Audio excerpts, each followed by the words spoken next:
সময় হচ্ছে 2:10 আর আজকে আমাদের জন্য একটা খুশির সংবাদ আছে। চলেন আমরা খুশির সংবাদের দিকে অগ্রসর হই। আজকে হচ্ছে আমাদের ফ্যামিলিতে আরও একটা রয়্যাল এনফিল্ড আসতে যেতেছে। অ্যান্ড রয়্যাল এনফিল্ডটা আসলে একটু স্পেশাল। কীরকম স্পেশাল চলেন এই ব্যাপারটা আগে একটু আপনাদেরকে ক্লিয়ার করি। রয়্যাল এনফিল্ডের প্রথমে যখন আসলো তখন 4টা মডেল আসছে। অ্যান্ড ফার্স্টে হচ্ছে হান্টার, সবচেয়ে কম দাম যেটা, এরপরে ক্লাসিক বুলেট, এরপরে হচ্ছে মানে ক্লাসিক আর বুলেট, তারপরে হচ্ছে মেটিওর বা মেটিওরও বলে অনেকে, যাই হোক উচ্চারণ এক একজন এক একভাবে করে। অ্যান্ড ক্লাসিকের মধ্যে বুলেটের মধ্যে কিন্তু অনেকগুলো কালার আছে এবং কালার ভেদে এগুলোর প্রাইসও অনেক কম বেশিও হয়। আমার পরিচিত এক ভাই, আপনারা সবাই চিনেন তাকে, হর্নেট যে চালায়, আদনান ভাই, বেশ যত্ন করে কিন্তু হর্নেটটা চালায়, এত বছর হয়ে গেছে তারপরে ওনার হর্নেট দেখলে এখনো পর্যন্ত আমাদের বাইকের চেয়ে ওনার হর্নেট নতুন মনে হয়। মানে আমাদের এই বাইকের বয়স 1 বছরও হয় নাই, ওনারটার বয়স মনে হয় 4-5 বছর হয়ে গেছে, কিন্তু 4-5 বছরের কাছাকাছি আর কি, কিন্তু ওনারটা এখনো পর্যন্ত নতুন লাগে, এত যত্ন করে চালায়। অ্যান্ড ওনার যেরকম রুচি, ওনার যেরকম পছন্দ, উনি আসলে রয়্যাল এনফিল্ডটাও ওরকমই নিচ্ছে। লাস্ট 3 থেকে 4 দিন বা 1 সপ্তাহ আগে হচ্ছে নতুন কিছু কালার রয়্যাল এনফিল্ডের ঢুকছে, যেগুলো উনি বুকিং দিয়েছিল আজ থেকে আরও 7-8 মাস আগে বা 5-6 মাস আগে, ওই প্রথম দিকে উনি বুকিং দিয়েছিল। অ্যান্ড ওই কালারগুলো এতদিন না আসার কারণে ওনার ডেটগুলো পড়ছিল, মানে ডেটটা পড়ছিল অনেক পেছনে। অ্যান্ড কালারটা হচ্ছে ক্রোম ব্রোঞ্জ, সম্ভবত একটু গোল্ডেন টাইপের, যেই ব্রোঞ্জ বা ক্রোম, যাই হোক ব্রোঞ্জ কালার আর কি। এখন এই বাইকটা সামনাসামনি এখনো পর্যন্ত আমার টোটালি দেখাই হয় নাই। অ্যান্ড খুব একটা গুগলে ছবি সার্চ করলেও এই বাইকটা দেখা যায় না, এই জন্য আজকে বের হয়ে গেছি বাইকটা দেখার জন্য। অ্যান্ড ভাইও বলতেছিল লাস্ট 1 মাস ধরেই যে ভাই ডেলিভারি ডেট কিন্তু চলে আসতেছে, যাইতে হবে, কিন্তু তোমার কিন্তু থাকতেই হবে, একটা ভিডিও কিন্তু করতেই হবে। আমি যাবো আর ভিডিও হবে না, তা হবে না। অ্যান্ড আদনান ভাই বাইক কিনবে আর আমি যাব না, তাও হবে না। আমাদের আরেকজন ভাই আছে মোস্তাক, ও কোনো একটা কাজে দেশের বাইরে আছে, বেশ কিছুদিন হইলো, তা না হলে ও থাকতো, তবে কোনো প্রবলেম নাই। আমাদের আরেক ভাই আছে, আমাদের যে ছোট বাবু, লয়ার অ্যান্ড উকিল সাহেব আছে আজকে। বাইকের পেপার নিয়ে কোনো টেনশন নেই, যেহেতু উকিল সাথে আছে। যাক, আজকে হচ্ছে সেই বাইকের ডেলিভারি। অ্যান্ড আদনান ভাইরা অলরেডি উত্তরা থেকে চলে আসছে। আমি উত্তরা ছিলাম না আজকে, এই জন্য আমি এই পাশ থেকে রওনা হইলাম। টুকটাক কিছু কাজও ছিল, সকালে কালিয়াকোট থেকে হচ্ছে সজীব ভাই আসছে, উনি একটা বাইক সেল করবে, ওইটা ব্যবস্থা করে দেন এই 2:12 এখন বাজে। এখন আমি বিজয় সরণি মোড় দিয়ে এদিক দিয়ে লিঙ্ক রোডটা দিয়ে বেরোতেছি, সামনে থেকে ইউটার্ন নিয়ে দেন বিজয় সরণি দিয়ে পার হয়ে ফ্লাইওভার দিয়ে আর কি, তারপরে বাম দিকে গেলে ইয়ামাহা ফ্ল্যাগশিপ থেকে একটু সামনে গেলে হচ্ছে রয়্যাল এনফিল্ড, ওইখানে ঢুকবো। চলেন তাহলে। এই এটা কি গাড়ি? ক্রিয়েটা, ক্রিটা গ্র্যান্ড, এটা কি চাইনিজ গাড়ি? আপনারা জানলে জানায়েন তো। এই গাড়িগুলো ইদানিং খুব চলতেছে, এইটা, তারপরে চেরি, তারপরে এই টাইপের আরও কিছু গাড়ি আসছে, ভালোই চলতেছে। তবে একটা কি ব্যাপার জানেন, এটা হলো টয়োটা ল্যান্ড ক্রুজার, সম্ভবত প্রাডো বলে এটাকে। এটা V8 ইঞ্জিন অ্যান্ড GXR। এটা অবশ্য ফরেন কারো, মানে ওই যে থাকে যে ওদের গাড়ি। এই প্রাডো গাড়িটা ইদানিং যেটা হয়েছে, এই গাড়িটা ইদানিং একটু কেমন যেন অন্য লেভেলে চলে গেছে। মানে একটু কেমন লেভেল এটা আমি আর বলবো না, ওই ওয়ার্ডটা আমি বলতে চাইতেছি না। মানে রাজনৈতিক নেতারা বেশিরভাগই হচ্ছে প্রাডো চালাইতো, এটাই ছিল ওনাদের মেইন একটা ভাব। বোঝা যেত যে পলিটিক্স করে বা কিছু একটা।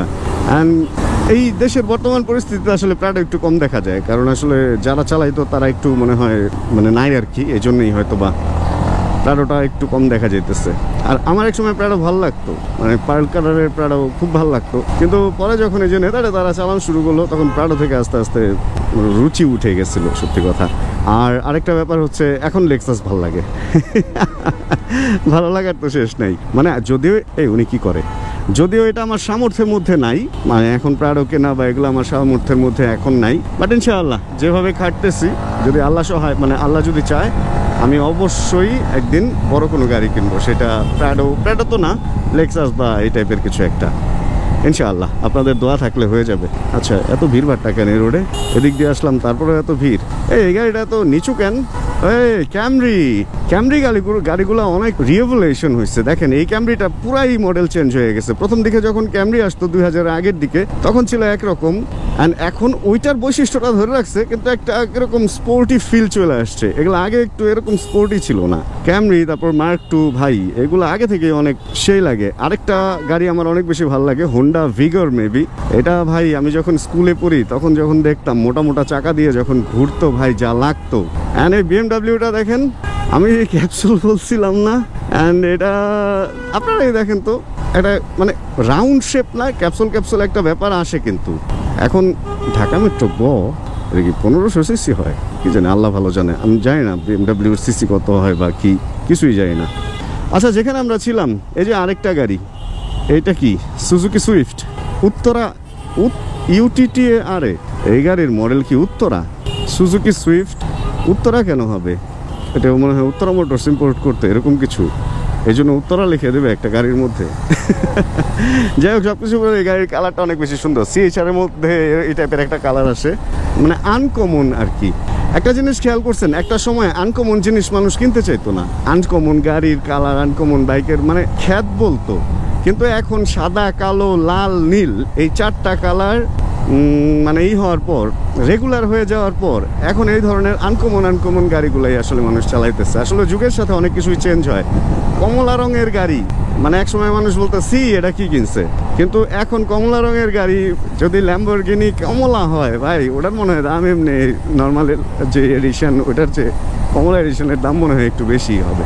এরকমই হয় আসলে, মানুষের টেস্ট প্রচুর বদলায় যুগের সাথে সাথে। দেখেন, একবার মানুষ ঢোলা প্যান্ট পরে, একবার মানুষ টাইট প্যান্ট পরে, একবার মানুষ পেছন নিচে দিয়ে ঢোলা পরে, উপরে দিয়ে টাইট পরে, একবার নিচে দিয়ে টাইট পরে, উপরে দিয়ে ঢোলা পরে। আর আগে যখন ব্রিটিশ আমল ছিল তখন ওই যে কোমরের পাশ দিয়ে নিচের দিকে ফুলা বেলুনের মতো প্যান্ট পরতো মানুষ, এগুলো আবার আগে পরতো ছেলেরা, এখন আবার এই টাইপের ধুতি টাইপের কাটিং পায়জামা পরে মেয়েরা। মানে যুগের সাথে সাথে অনেক কিছু বদলায়। দেখেন এই যে হ্যাভেলটা, এই হ্যাভেলটাও কিন্তু অনেকটা ওই ক্রিটা দেখলাম ওইটার মতোই। এই গাড়িগুলোর শেপ অনেক মিলে একটার সাথে আরেকটা, মানে লাগছে অ্যাকোয়া ধরেছে। এই অ্যাকোয়ার সামনে তো গুতা খাইছে, অ্যাকোয়ার সাথে মনে হয় নোয়া গুতাগুতি লাগছিল। ছোট্ট একটা অ্যাকোয়ারে যদি এত বড় একটা নোয়া গুতা দেয়, ব্যাপারটা কি জমে বলেন? একদমই জমে না। ছোট গাড়িগুলোর আসলে একটু স্পেস দেওয়া উচিত। আমাদের দেশে সবচেয়ে বেশি ছোট গাড়িরে, ছোট বাইকরে চাপ দেয় হচ্ছে বাস। মানে কোনো জায়গায় ধরেন বামে চাপতে হবে, একটা বাস যদি বামে থাকে জীবনেও আপনারা সাইড দিবে না ভাই। এত বাজে একটা সিচুয়েশন দাঁড়ায় এই সমস্ত ক্ষেত্রে। একটা জিনিস খেয়াল করছেন, আজকে রাস্তাঘাট যে অনেক ফাঁকা। আমি কত অল্প সময়ে 2:18 এখন বাজে, অ্যান্ড অলরেডি রয়্যাল এনফিল্ড আমি সামনে দেখতেছি। চিন্তা করা যায় এত অল্প সময়ে রয়্যাল এনফিল্ডে চলে আসছি। তবে আজকে ভালো হতো রয়্যাল এনফিল্ডটা আমার যদি নিয়ে আসতাম। একটা ভুল হয়ে গেছে, ওইটা নিয়ে আসলে আমি ছোটোখাটো করে একটা সার্ভিস করায় নিয়ে যেতে পারতাম, কারণ আমি নেওয়ার পরে এখনো সার্ভিস করাই নাই। আর সেকেন্ড হচ্ছে, রয়্যাল এনফিল্ডে তো নর্মাল বাইরের বাইক ঢুকতে দেয় না, এর আগে দেখছি। অ্যান্ড রয়্যাল এনফিল্ড নিয়ে আসলে হয়তো বা ভেতরে রাখার একটা সুযোগ হইতো। আরে ভাই, তীরে এসে তরি ডুবানোর মতো একটা অবস্থা হয়েছে। দেখেন, সারা রাস্তা ভালো আসলাম, এখানে আসার পর পুরা একটা জামটি খেয়ে গেলাম, জামটি। তারপরে তো বাইক থাকাতে মোটামুটি আগায় যেতে পারতেছি, কিন্তু আমার তো যেতে হবে বামে। আমার কি কেউ স্পেস দিবে? ও ওয়াও মামা, সেই বামে বামে বামে বামে বামে, আমাকে একটু যেতে দাও বামে, একটু যেতে দাও বামে। কেউ দিবা? যেমন বামে যেতে দিবা কেউ? আপু বামে যেতে দেন না? দিচ্ছে আপু, দেয় নাই, পেছের এই ভাই দিচ্ছে। Dhaka metropolitan police pick up van, আমাকে একটু বামে যেতে দেন। সিএনজি আলা ভাই প্লিজ আমাকে একটু বামে যেতে। না মামাই দিব না, মামা একটু ঢুকুম ভিতরে, দেন না, এমন করেন কে? এই যে এই ভাই, আপনি যান যান যান যান। সবাই রাখছে একভাবে, এই মামা এইভাবে রাইখা কত জায়গা খাইছে। সুন্দর সুন্দর রয়্যাল এনফিল্ড। এই যে আদনান ভাইয়ের বাইক, আদনান ভাই বাইক নিয়ে এসে হইলো কি ব্যাপারটা? আচ্ছা, মোটামুটি ভালো জায়গায় তো আছে। ওইখানে ওই ড্রেনে নামানো যাবে না। ড্রেনে নামাইলে প্রবলেম যেটা কি হবে জানেন, স্ট্যান্ড কুলাইতে পারবে না, ধামাস দিয়ে পড়বে। এ বাবু, কোথেকে আইলা? আদনান ভাই কি বাইক নিয়ে আইছে? ও তাহলে ঠিক আছে। তাই তো কই, আদনান ভাই বাইক নিয়ে আসলে বাইক নিয়ে যাইবো কেমনে? চলেন যাই দেখি ভিতরে। কারো একজনের স্বপ্ন পূরণ হচ্ছে। বাইক কি লক করছি? হ্যান্ডেল লক না করলে তাই আর বাইক পাওয়া যাবো না। হ্যাঁ, লক করছি। এই যে দেখেন কি সুন্দর একটা স্বপ্ন পূরণ হচ্ছে। স্বপ্ন যাবে বাড়ি, সেই না? এই কালারটা আমার বেশি ভালো লাগে। এটা কি কুমিল্লা থেকে নিয়ে যাচ্ছে ভাই? দেই না ভাই, একটু কাছ থেকে দেখি না। ভাইয়া কেমন আছেন? এই যে চলতেছে। আপনি কি এখানের? এই গরম কে? ও স্টার্ট দিছিল? আচ্ছা আচ্ছা, থ্যাংক ইউ ভাই। আপনি নিলেন? আপনি নিলেন? ও আচ্ছা আচ্ছা, সেই সুন্দর। আচ্ছা চলুন দেখি ভিতরে যে আদনান ভাই চলে আসছে, মনে হয় পেপার ওয়ার্ক শুরু করে দিচ্ছে। যা দেখি কি হাল। আচ্ছা, আমরা আসার পরে হচ্ছে ফার্স্টে আমি এইটা ভাবছিলাম আদনান ভাইয়ের, কিন্তু পরে এই যে মাত্রই হচ্ছে আনর্যাপ করতেছে আসাদ ভাই এটাকে। আদনান ভাই প্রথমবারের মতো নিজের বাইকটা দেখতেছে আজকে। ভাই এই একটা কালার, যে কালারটা হচ্ছে এই প্রথম ঢুকলো, এন্ড আজকে এই প্রথম ডেলিভারি হইতেছে। যে এখানে একটা আছে আর এখানে একটা, সম্ভবত দুইটাই ডেলিভারি হইতেছে আজকে। অদ্ভুত সুন্দর একটা কালার, ভিনটেজের একদম ফুল ব্যাপারটা এই বাইকটার মধ্যে আছে ভাই। সেই না, আপনারা কমেন্টে জানায়েন এটা সামনে টামনে অদ্ভুত অদ্ভুত ফিনিশিং কি এটার, পুরাই করা। ভিতরে আমরা দেখা যায় এই তেল দিতেছে ভাই, কতখানি দিতেছে তেল? 3 লিটার, অনেক দিছে তো।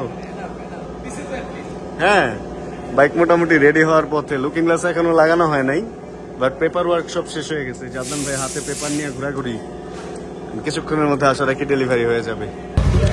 ফার্স্ট স্টার্টও দেওয়া হয়ে গেছে, চলুন সাউন্ড শুনি আমরা।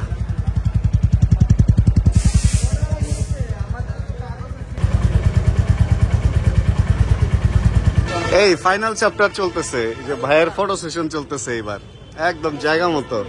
মোটামুটি কাজটা শেষ, ভাইয়া সানগ্লাস পড়তেছে এবার। এই ভালো লাগতেছে কিন্তু আর্মি প্যান্টের সাথে পুরো কালারটা গেছে। ওইটার ভিতরে এই বাইকটা আবার দেখা যায়, দুইটা পাশাপাশি ভাই ভাই। আচ্ছা দাঁড়ান, কই গেল ভাইয়া? ভাইয়ার মোটামুটি ছবি টবি তোলা শেষ, তারা তো দেখা যেতেছে না। এই যে হচ্ছে, আরে দিনের বেলাও সুন্দর জল জল করতেছে বাইকটা। ভাই চলেন বেরোই সরাসরি 60 ফিট। হ্যাঁ, এদিক দিয়ে যাবো, ফ্লাইওভারে উঠবো, ফ্লাইওভার থেকে নামবো, নাইমা প্রধানমন্ত্রী কার্যালয়ের যে সাব রোড দিয়া। আপনি আমার পিছে থাকেন সবাই। এই হচ্ছে বাইকের অবস্থা, ভাই চালা যাবে এবার। হেলমেট কই আপনাদের? আমার ওই বাইকে আসেন তাহলে আগাই। ওকে, যাক পরে একবার চালায়ও দেখবো না বাইকের অবস্থা কি। আদনান ভাই প্রচন্ড পরিমাণ হ্যাপি, এতদিন অপেক্ষার পরে হচ্ছে ওনার বাইকটা নিয়ে আজকে হাতে পাইছে। আমরা 4 জন 4 বাইকে এবার চলে যাবো। আদনান ভাইরা 2 জন এক বাইক আসছিল, ওনার এক ছোট ভাই আসছে সাথে। বাবু ডান। অ্যান্ড ভাইদের হেলমেট হচ্ছে এই যে এইখানে, 2 জনের জন্য 2টা হেলমেট আছে। এই হেলমেটটা অবশ্য যাবে রয়্যাল এনফিল্ডের সাথে। এই ধরনের হাফ হেলমেটগুলো ভালোই লাগে রয়্যাল এনফিল্ড চালানোর সময়, বাট সেফ না, কারণ থুতনি বাঁচে না। থুতনি বাঁচার জন্য ফুল হেলমেট পরা উচিত। বাট রয়্যাল এনফিল্ডের সাথেও দেখলাম অনেকে হেলমেট কিনতেছে যেগুলো হচ্ছে থুতনি ছাড়া, মানে হাফ। বের হইতেছে রে ভাই তুমুল। আজকে থেকে এই বাইকগুলো রাস্তায় দেখা যাবে বেশি, কারণ এই কালারটা অ্যাভেলেবেল ছিল না, এতদিন আসে নাই। ইচ্ছা মতো থ্রটল মারতেছে। আমরা মহাখালী দিয়েই চলে যাই, কারণ এদিক থেকে ঘোরা তো কষ্ট, কাটা পেছনে। মহাখালীতে বেড়ে যাম। মেড লাইক এ গান, মুভ লাইক এ গ্যাংস্টার। ও রে, তুমুল একটা কালার, তুমুল একটা কালার। এটা হচ্ছে এখন রয়্যাল এনফিল্ডের সবচেয়ে এক্সপেন্সিভ কালার। যেটা কি ভাইয়া? ও সেম সেম, গিয়ার আমাদের মতো 5টা, একদম একই। হ্যাঁ, একটা সামনে, বাকিগুলো উপরে। আপনার হর্নেটের মতো সেম।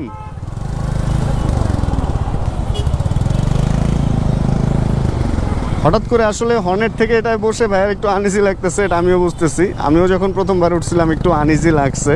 গিয়ার শিফটিং অ্যান্ড সব কিছু, তারপরে ফুটের সিটিং পজিশন, ফুট পজিশন সব কিছু মিলা একটু অন্যরকম লাগে। বাট ভাই যদি এরকম রাখা যায় চকচকা, এইটার ক্রোম ফিনিশিংটা এত বেশি সুন্দর ভাই, পুরা মাথাই নষ্ট ম্যান, পুরাই মাথা নষ্ট ম্যান। ভাইয়া ডানে ঢুকবো। এই জায়গাটা আবার একটু ছাড়ছে অল্প একটু, কিন্তু ইউ টার্নের ব্যবস্থা রাখে নাই। অ্যান্ড সার্জেন্ট অহরহ এখানে আছে। হ্যাঁ ভাইয়া সোজা। তবে যে যাই বলুক, মানে এই সমস্ত বাইকের যে এই যে ইনিশিয়াল যে পিক আপ, এইটা ভাই এটার মধ্যেই, এইটা অন্য কিছুতে নাই। রয়্যাল এনফিল্ডের মজা তো মজা, রয়্যাল এনফিল্ড অন্য লেভেলের মজা দেয়। বাট এক এক বাইকের এক এক খেলা ভাই, সত্যি কথা। এক এক বাইকের একদমই এক এক খেলা। স্পোর্টস বাইকের এক খেলা, তারপরে হচ্ছে নেকেড স্পোর্টস বাইকের আরেক খেলা, এরপরে হচ্ছে কমিউটার বাইকের এক খেলা, এরপরে রয়্যাল এনফিল্ড টাইপের এই ধরনের বাইকের এক খেলা, স্ক্র্যাম্বলারের এক খেলা, এরপরে ক্রুজারের আরেক খেলা, তারপরে ধরেন যে অ্যাডভেঞ্চার বাইকের আরেক খেলা। আবার মিক্স কিছু ব্যাপার আছে, যেমন touring sports, touring adventure, touring, মানে কিছু এরকম সংকরায়ন করা বাইকও আছে, মানে 2 বাইকের মিক্স। ওইগুলোর আবার মজা আরেক রকম।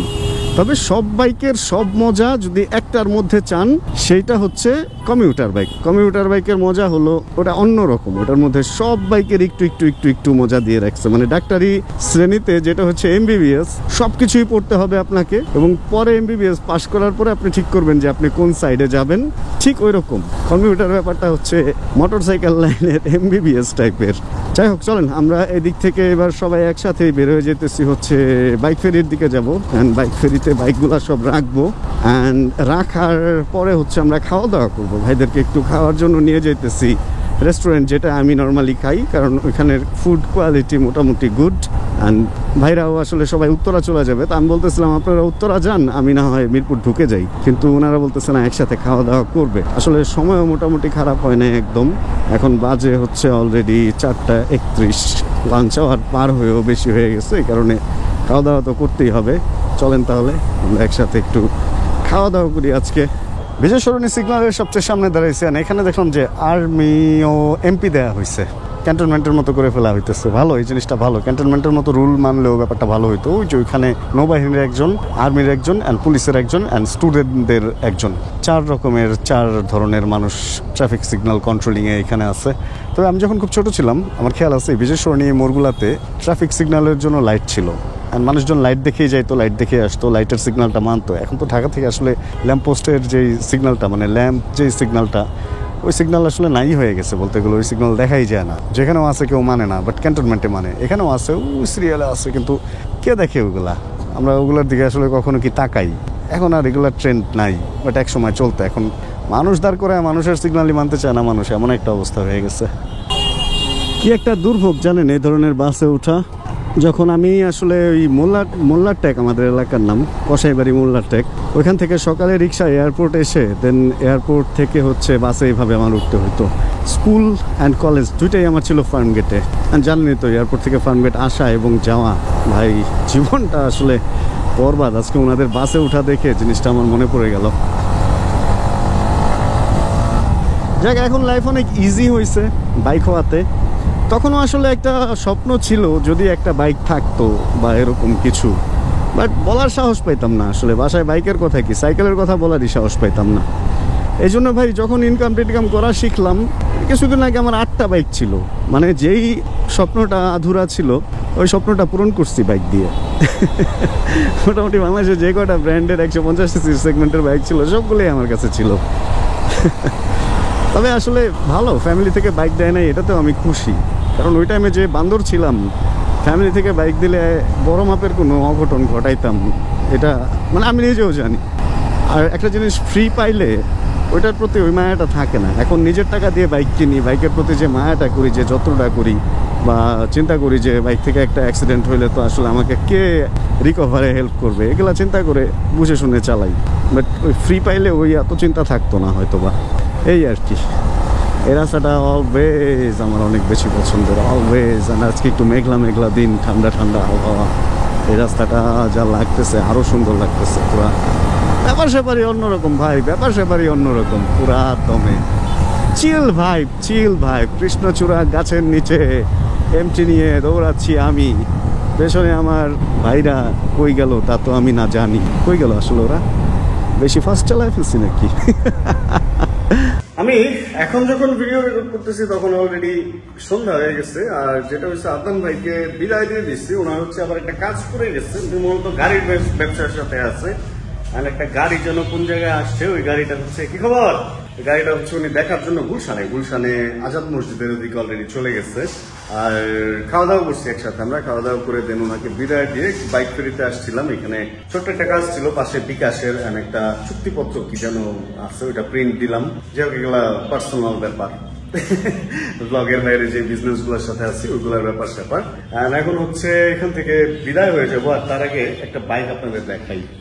হিরো এক্সট্রিমের এই বাইকটা, মানে এক্সট্রিম 125, এই বাইকটা তো এমনিতে অনেক মার্কেট পাইছে। আমি নর্মালি কালো বাইকটা যেটা দেখছিলাম গ্রে বা ব্ল্যাক, ওইটা তো অবশ্যই ভালো লাগছে, যেটার মধ্যে যে এই টাইপের কালার ছিল। আর এই সিলভার অ্যান্ড গ্রে বা ব্ল্যাক যেটা, এটা ব্লু সিলভার অ্যান্ড গ্রে, এটাও যে খারাপ তা কিন্তু না। দেখেন বাইকটা কিন্তু বেশ সুন্দর লাগতেছে, অ্যান্ড কোয়ালিটি অনেক ভালো করছে। এই বাইকটা হচ্ছে 2100 কিলো, বেশ সুন্দর। মানে দেখে লোভ হইতেছে যে বাইকটা আসলে নিয়ে চালানোর মতো একটা বাইক। হিরোর এই বাইকটা আসলে একটা রিভলিউশন। আর আরেকটা ব্যাপারও আচ্ছা, আদনান ভাই বাইক কেনার জন্য আদনান ভাইকে ভিডিওর মাধ্যমে শুভেচ্ছা। চলুন তাহলে এমটি নিয়ে বেরোই। টায়ার্ড লাগতেছে আসলে, দিনে বেরোয় অনেক কাজ করছি আজকে, সবকিছু তো ভিডিওতে দেখানো যায় না, বাট এর মাঝখানে অনেক কাজটা সেরে এবার চলেন তাহলে বাইকে উঠি। কয়টা বাজে এখন? সময় এখন হচ্ছে 10:17 অ্যান্ড আমি এতক্ষণ সময় এখানে আরও লাগছে কারণ অনেকে আসছিল, কথাবার্তা বলতে বলতে সাবস্ক্রাইবার ভাইও আসছিল বেশ কয়েকটা, আলাপ সালাপ করতে করতে বেশ দেরি হয়ে গেছে। আমি চাইছিলাম একটু টুপিতে যাব, আড্ডা দিব, বাট হচ্ছে না। ওই পারে দেখেন 2 গাড়ি আর্মি এসে বসে আছে, লোকজন ভিড় করে আর্মি দেখতেছে। অ্যান্ড শুরু হয়ে গেছে কিন্তু আর্মির অভিযান আবার। সবাই সাবধান, হেলমেট ছাড়া বাইক টাইক চালায় না, চিপায় ওরা কিন্তু লাঠি নিয়ে দাঁড়ায় থাকে, বুঝছেন। যাই হোক, আজকের ভিডিওতে বিদায় নেওয়ার সময় আসলে চলে আসছে। মূলত আদনান ভাইয়ের বাইকটাকে কেন্দ্র করে এই ভিডিওটা করা, অ্যান্ড হোপ রাখতেছি এই ভিডিওটা আপনাদের ভালো লাগছে, অ্যান্ড আমার মতো আপনারাও খুশি আদনান ভাইয়ের বাইক কেনা উপলক্ষে। আজকের ভিডিওতে কোনো কিছু ভালো লাগে প্লিজ একটা লাইক দিয়ে দিন, চ্যানেল যদি নতুন হন প্লিজ সাবস্ক্রাইব করে হয়ে যায়। আমাদের ফ্যামিলি মেম্বার জানাবেন কে কোন জায়গা থেকে ভিডিও দেখছেন, আর যতক্ষণ পরবর্তী ভিডিও নিয়ে আবার আমি না আসতেছি ততক্ষণ ইনশাআল্লাহ আমরা থাকবো ভালো, আমরা থাকবো সুস্থ এবং করতে থাকবো চিল ইনশাআল্লাহ। Chill bro. Check the mic and make sure it sound right, boys.